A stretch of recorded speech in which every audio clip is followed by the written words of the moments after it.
Thank you guys, and welcome again to another episode of the Middle Social Talk podcast. As you guys know, we always bring you the best of the best, and today is no different. We have for you, it's a very special podcast because it talks a lot about tenants' rights. And Evie from the Spanish Coalition will talk about what's called the RLTO. Now, some of you guys I'm sure you may have, you don't know what it is, but it's actually the Residential Landlord Tenant Ordinance. Now, the landlord has rights, as well as you, the tenant, has rights. So whether or not you're a landlord or tenant, I'm sure we'll give you something that you've probably signed on a piece of paper, but you didn't know of what you signed.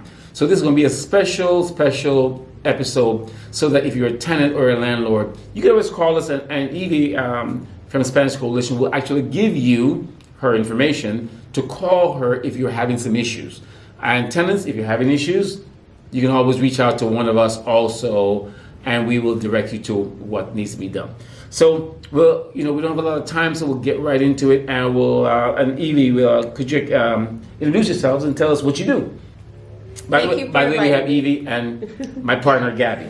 Thank you for inviting y'all know Gabby from Devon Bank. My name is Ivylise Sorano, also known as Evie. I work with Spanish Coalition, and I am in charge of the CBLA, which is Chicago Bilingual Landlord Association.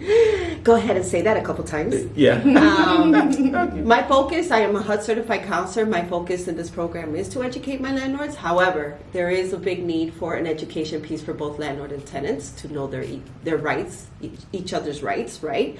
I do educate my landlords to go ahead and do that background check and credit check nationally to make sure there is no evictions. Of course, we all have our different stories, but let's be real. If there is an eviction on your credit report for 7 years, it's going to be very difficult to go ahead and get that rental through any property management group here in Chicago or any other state. I want to ask a quick question and jump in right there. So you mentioned that we're going to talk about tenants and landlords' rights, but we also are going to talk about their obligations. Yes. Right? So hopefully, not everything is nice. You also have to, you have some obligations to take care of, and it gets gritty. It gets gritty. Okay. All right. Sounds good. So let's talk about the RLTO. What are some of the key pieces, do you think? Let's talk about some of the rights that the landlord has. I mean, because some people think, you're the tenant. Hey, you got to do. If you don't do what you say you're going to do, you don't pay the rent. So, what are some of the landlord rights and what are the tenants' rights that you think that maybe people have a misconception of them? When I was a counselor for tenants, I had both experiences. I would get the one tenant that would say, well, I'm not going to pay him rent because he didn't fix my stuff. There is a professional way to do it, and that's the 14-day notice. If your landlord has not completed his obligation of doing a repair, you can go ahead and give him a 14-day notice saying, hello, landlord or landlady, these are the following things that needs to be repaired. If you will not be able to do it within the next 14 days, I will deduct this from the rent. That is the appropriate way to do it professionally, and that keeps a good communication between you and your landlord. Correct. All right. For 14 days, in writing. Yes. Does it have to be notarized? No, and I can assist with that, or any other nonprofit agency can assist with whoever takes care of the tenants aspect of things. I understand Northwest Side Housing Center or Northwest Center is still doing the tenants assistance, but as a landlord, I do assist the landlords at Spanish Coalition. And if if a tenant says, I didn't know about that. I didn't know that was because I didn't know that either. So exactly about that 14-day notice, what would a tenant need to do? So let's say that, I really like Evie. She was really informative. How do they get in contact with you? By email? Do they have to set up an appointment? Unfortunately, because I'm in the office with two different programs, I do have Mondays and Wednesdays for landlord appointments. Metropolitan Tenant Ordinance handles any issues with tenants, And in my orientation PowerPoint slide, I do refer our tenants through there because there is a big need for our tenants to be educated and assisted in that aspect. I am there on Mondays and Wednesdays at 1922 North Pulaski. I do insist on having an appointment only because I do also the mortgage assistance program for our homeowners. So it's imperative that you do that. Or you can go ahead and send an email to me, Sorano at sc4 housing.org. So I mean, let's stick with the RLTO because there's a lot of misconception regarding what landlord needs to do and what tenants needs to do when it comes to the whole gamut of information.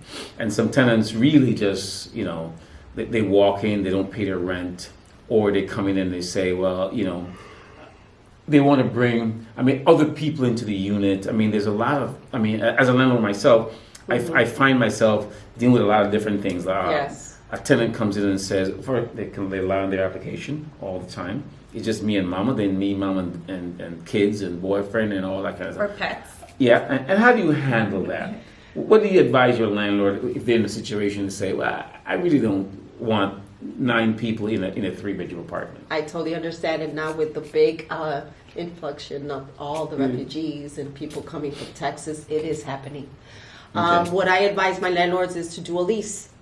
Do that contract, and I don't recommend a 2-year lease, up to a year lease where it stipulates who are the people that are going to be there.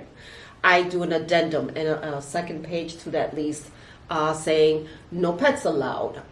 There's only 2 adults and 3 children in this apartment. You cannot leave garbage in the back porch. You cannot put sanitary napkins through the toilet. These are the specifics on the landlord's request. And in void, if the tenants are not obliged by this, they could break that lease. You get a 10-day notification, hey, things ain't working out. If this continues, we're going to have to break this lease and you will have to leave. So I do educate my landlords to do the 5-day notice, the 5-day notice, the 30-day notice. I also help them with the eviction summons. Okay. So these are very key, and it does look scary, the documents that they have to. And unfortunately in Chicago, we have to do everything in English.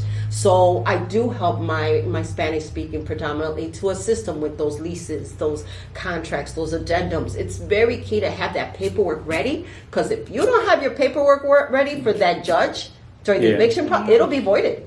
They'll be like, we're giving this person, 3 months. You're not doing what you're supposed to do. So that's why we need to educate. And I don't care if you've been a landlord for 10, 15, 20, 30 years. Things change. Mm-hmm. Things change. There is an update from January or June of 2020 where you have your person that's been there for up to 3 years. You have to give them a 60-day notice. If they've been there after 3 years, it has to be a 120-day notice. How many landlords know about this? Yeah, no.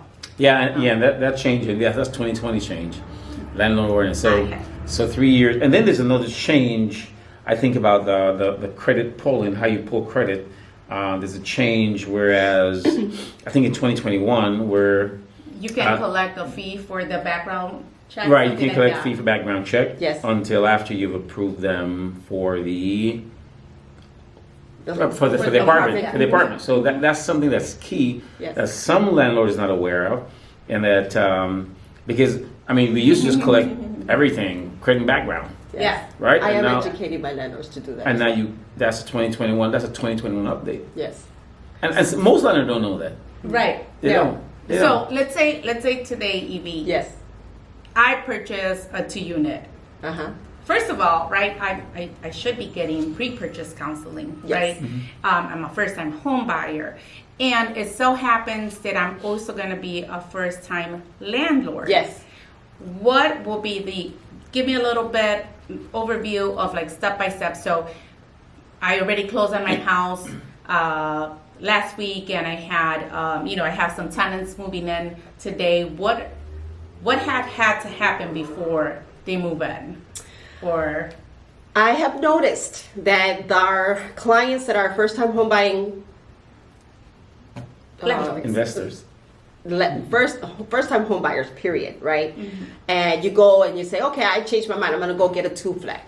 and they get that 2 flat. They go there for pre-purchase counseling because there's 2 different certificates. That's first-time home buying one to get a grant, right? Right. A down payment assistance. There is a second certificate that a lot of banks are starting to do. You need to be a landlord. You need to be certified as a landlord as a first-time home buyer if you have a 2 to 4 unit as a first time. This is imperative, and even if you go to a mortgage company, I do recommend that you prepare yourself as a first-time home landlord because you need to prepare yourself. What if you inherited those tenants? There's a reason why people are selling their 2 flats with tenants in it. That should be already be aware. So get ready for that. We have to prepare you. So I do give my first-time home buying landlords, and usually what happens, there's a way to do it, right? They go through the process, they do the underwriting, and then here comes the real estate contract. Oh, there's a 2 flat here. Wait a minute. Does this bank recommend, or does this bank make it mandatory for you to have that certificate? So even though it's not mandatory with a bank, I do highly recommend that you get that education piece. What I do is I have a folder with all the notices on one side, with the lease and all the examples of the, your lead base, your, bed bug portfolio. All that is on the right side as a first time, tenant. Gave them all that information because it is a process. And with them having that folder saying, oh, okay, Evie said to fill this out. I'm not ready for that. Evie, can I please come in, help me with this first lease? I got you. Come on in. Let's do this. Evie, I have my first 5-day notice. No problem. Even though I gave them the packet, they're still a little hesitant. Yeah. That's okay. Yeah. But be prepared to be a landlord. This is your investment. You don't want a tenant to take over. With all due respect, tenants, when you already have tenants in there, they think they own the building. You got to let them know, I am the new landlord, and this is what needs to be done. Nice to meet you. Here's my information. This is what I expect. Why? Because you have to have that understanding between the two. Because if it doesn't happen, they're going to be like, oh, they're afraid to come and talk to me. Yeah. I got this.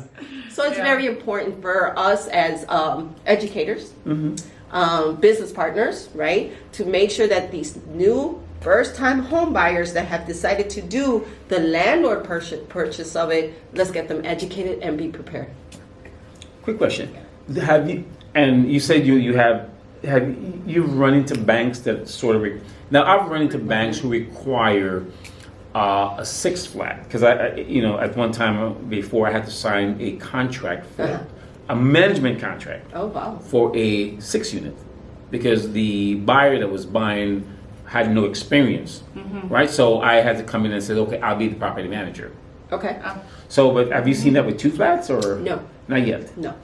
I've seen that my first-time home buying have purchased this 2 flat as their first-time home ownership, and they are required to have a landlord training if they go to a specific They require lender. a landlord training. Yeah, but then they get confused. Like, wait a minute, I already got a certificate. Yes, you got the certificate for down payment assistance as a first-time home buyer, but now you decided to be a landlord with your first-time purchase. Right. So Okay. now we got to educate you on that because it's 2 separate entities. 2 separate things. So do you guys do that and Yes. you give them a certificate that goes along with their mortgage? I mean, have you? Yes. So we do need the certificate that Okay. Evie is mentioning. We Right. do need the certificate for home education and home counseling Okay. to get the buyer access to the down payment assistance. Which is Okay. a pre-purchase team. Which Right, is right. not- The, Right. the, the Uh-huh. purchases, but I'm talking about maybe the We are not currently requiring the landlord But- certificate, Not but yet. but it is.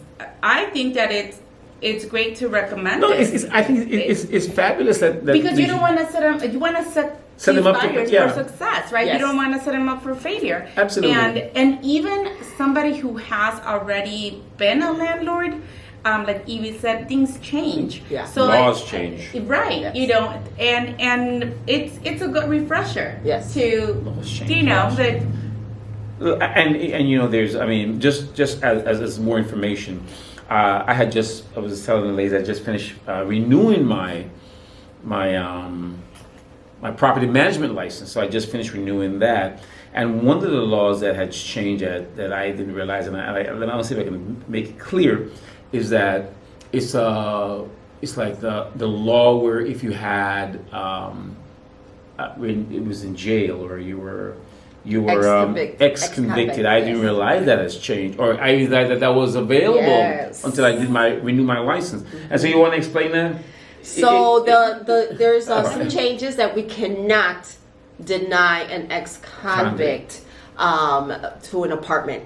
And just let me say, I want to continue, but that was what's it called? Second chance. Yes, second chance. Second chance. So there are some things that are a little rigid, right? And the landlord can, decrease that tenant contract because they're not feeling comfortable, right? Yeah. But there are some things that us as a family or have children, we're not going to have a pedophile, being rented out. So there are certain things that we need to be prepared of. However, we cannot just look at a background check and say, oh my God, he's stolen, he's a gangbanger, we can't rent to him. You can't do that. You can't do that anymore. Because they're probably the main provider of that family.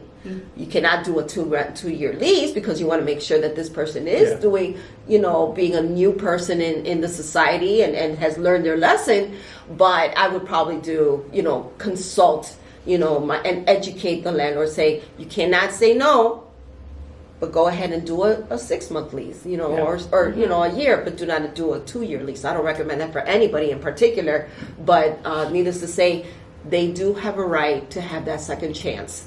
And we are not here to say no to them. We have to educate our landlords to do this due diligence because that could backfire. And a lot of realtors don't know this. A lot of brokers don't understand this. So if you're a broker and you're watching, you need to look into it. Now I think the way, I'm going to try to kind of glaze over it because I don't remember the law There's exactly. a lot of gray area too. Yeah, because I believe, as I remembered in class, that there's a 3-year period or something where, you can, if they pass a 3-year period without going through, any more like issues, a probation like period. a probational period, I think you're okay.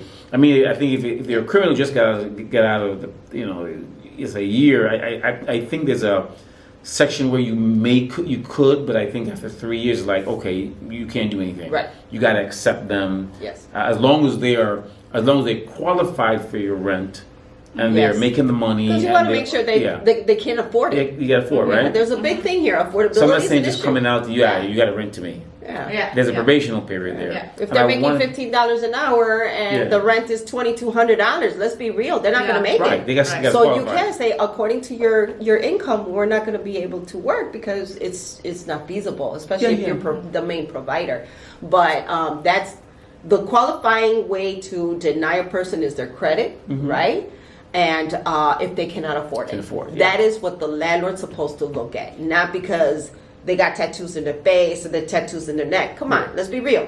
The affordability issue is key, and their credit is key. You don't want that eviction in their credit report. That is what's supposed to be the black and white part. You cannot just look at a person or because they have a Spanish last name. Those things, you will get fined. I'm telling you now, I'm teaching my landlords to be protecting their investment, but you do have to be realizing that the tenants have more rights than the landlords, and let's be ready for that.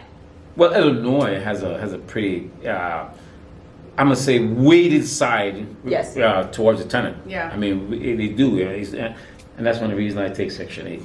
I don't have any issues. Speaking of, but I want to ask this because I want you to clear something up for. When does the landlord issue a 5? When does he list a 10 or a 30? So, I want you to explain that so that I want to be clear on that first. So before we move forward, when is a 5-day notice acceptable? And you say, and when is a 10 and a 30? Most of the time, our rent is due on the 1st of the month. You have a 5-day grace period. By the 6th day, if you don't pay your rent, that landlord has a right to give you a 5-day notice. Right. Okay. Right. Hey, you haven't paid the rent. I need the rent paid in full. Yeah. The 10-day notice is for if they have a breach in contract. You told them not to smoke in the apartment because of vents, you could smell it, right? No cigarettes, no nothing. If they say, hey, I told you in my lease I cannot have any smoking in the building. Oh, I'm sorry, I forgot. They do it again, second time. Hey, here's a 10-day notice. I already asked you once. You're doing it the second time. If you do not fix this, I'm going to have to break your lease. Okay, so the 10-day notice is really more when they're not abiding An by infraction. what we have in the Yeah, contract. and that's why it's key to have the contract and that addendum specifying your request. Got it. Because there are some people that don't even want the smoking in front of the apartment building, Mm-hmm. or they don't want the smoking in the back. Get out of here. Go to your car. You Yeah. need to smoke that back. Yeah. But the 30-day notice is either termination, things ain't working out. You haven't paid the rent, this ain't gonna work out. There's different things for that 30-day termination, but that is to end the contract, or you need, I need you to leave. So let's say that somebody that hasn't paid the rent, at the 6th day, they get the 5-day notice. Yes. And then what does the landlord have to do? And let's say that from that point, does a tenant have 5 days to pay the rent in full? Yes. And let's say that that doesn't happen. 30-day comes. Then that's the 30 day. That's Yeah. the second and last Yes. step, basically. So when you give them that 30 day, the landlord gives the tenant that 30-day notice. Yes. The landlord is telling the tenant, you have 30 days to move out? Mm-hmm. Oh, okay. But then basically, the tenant is not paying rent for 2 months. Yeah. That's the reason why I say Chicago, the We're county just RFP being is real sort of here, real one-sided. talk and understanding The what's happening. deposit is not a rent. The deposit on the rent, yeah. Yeah. That's what I'm saying. It's one-sided Right. Yeah. on the tenant side. Yeah. I mean, certain other states, you're out in 5-10 days, you're gone. They Yeah. come and get you. Yeah. And because some landlords suffer through that, well, you can stay with the deposit, right? You already lived it. You haven't paid rent in 2 months. Yeah. A lot of landlords are now starting to ask for the deposit, the first month's rent and the last month's rent. Don't get upset, because everybody's lifestyle or everything that's happened into these poor families has made this landlord do what he has to do. But is that possible? Yeah. Is that I don't You're the see landlord. anything. No, I don't see you're the anything. landlord. You can do that. Yeah, Okay. I don't see anything stipulating that. No. And is there a difference? So let's say a landlord doesn't want to get, they know that, if once, it's a type of landlord that likes to give it a little touch up, to the apartment. Can a landlord request a instead of a security deposit, a move-in fee? The landlord has an option to do either the security deposit or a move-in fee. I don't recommend that to our first-time landlord, because you want to have them, that first year as a homeowner is already a lot going on, right? They're trying to change their lifestyle. They're trying to update, upgrade, whatever the case is. So I do recommend my first-time landlords to do that security deposit, right? But open a separate account for it, because you as a landlord have to give them the deposit, the security deposit with interest. I know it's only 0.01 interest at Yeah. this time, but if you don't give them that interest, they could take you to court, small claims court, and ask for that money. Yes. So, Well, you Yeah, gotta go ahead. and Yeah, I mean, yeah. I know this stuff, so Yes. I'm letting you. No, go kinda- ahead. No, but I want, This is a team effort. I want, as a guest, I want you to expand on that security deposit, because you got to Yes. remember that security deposit, that Yes. penny that you did not pay can cost you yes. 2.5 times Yes. Time, money, your and rent effort, plus stress. attorney fees. Yes. Plus attorney Yeah. fees, yes. Right? So if you, the landlord, don't pay that yearly deposit, it can cost you big time. Yes. Now, as a broker, I encourage not to, because Right. especially as a first-time investor, Yes. I said, listen, you're not seasoned. Take your moving fee. You do what you got to do. Okay. I personally, I don't let my client take security deposit, because Yeah. they're not going to be as meticulous Rigid. to send to pay that 2 penny, Yeah. and that 2 penny can cost you 2,000. Yeah. Right? So that's my thing when It it makes comes to sense. it. It So makes I tell them, don't do that. Walk away. And I just had to talk one of my clients into not taking a security deposit. I said, let's not do that. My And seasoned I landlords explained. don't do it. They do the moving fee because they've already been there, right? Yeah. They've already been there, Yeah. done it. But my first time home landlords are new at it. They're very new at it. But Take your moving fee, like yeah. you said, it all depends on the landlord. I don't make them do it. It's just a consultation Yeah. part, right? I don't recommend it unless you have money saved. Then it's okay. Because let's be real, we don't know what type of tenant they're going to have, and if they didn't do the background and credit check like they were supposed to, right? Now they got to be safe. They got to be careful on what they. But I do recommend that background credit check for. Background credit check is a must. Yeah. Now I want to go back to something because I'm just thinking of things that maybe the viewers out there will want to know. When you don't have a lease, how does that come into play? Like, my lease is expired last June. I never re-signed a lease. How does the notices come into play? The 5 and 10 and 30, or can you I just give still a 30? do the 5-day and the 30-day Even though you don't notice. have a lease? Yes, because for the time of the eviction process, when you do the eviction summons, they do ask for a copy of that stuff. Yeah, okay. Okay, so why not be prepared for that? If this is what you have to do as a landlord, you got to prove. Did you give them the 5-day notice? No, because they don't have a contract. Okay, well then how can I help you if you haven't even done what you're supposed to do? So they do ask for that. They do still, even though with no contract, they still ask for those notices. And why not do it? Just because there's no contract doesn't mean that they can do whatever they want, right, per se. You still have to abide by the law, right, of what this requirement is, and especially with the landlord tenant ordinance, right? Well, as opposed to you don't have a written contract, but you have an implied contract because you're collecting rent from this Correct. person. So it's still a contract. That is a contract. It's still it doesn't really matter. And we haven't really gotten into Section 8 yet. I was going to ask about that. And time is out now. I mean, we haven't gotten into. I know. I mean, do you want to get? It's a lot of information. Yes, it is. And it's important to know. And then we're asking true scenarios. Yes. Unfortunately, a lot of landlords, even now, they don't do a lease, right? So same thing with the 48-hour notice. Oh, the tenant doesn't let me go in. No, 48-hour notice is to go in. You need to see what's going on in that apartment. It's not a permission. We gotta talk about that. Wait, what? Well, you know what? There's a lot going We on. only have like 2 minutes left, and so we can come back next To week. be continued. Yeah, we can do it because Second part. We can do a second part on that because that's sort of, and then you can talk a little more Section 8. Okay. If you want to do that and I'm not requirements. too familiar with the requirements of Section 8 because that is something that I'm still trying to learn. However, no landlord can deny if someone comes to their home and say, I have a Section 8 voucher and I would like to rent your apartment. All right, so we'll come back on the other side next week and we'll do that because then I'll just kind of. So again, Edie, how does folks get a hold of you? Please go to 1922 North Pulaski please make an appointment first because I am the only one doing the landlord training and I do get back-to-back appointments. I don't know my phone number by heart. It's 773, I believe it's the best. Yes, it's in there. 773-342-7575. Again, this is Evie Sorano with the Landlord Training, Chicago Bilingual Landlord Association. It is the only one through Spanish Coalition and hope to see you soon. And Gabby?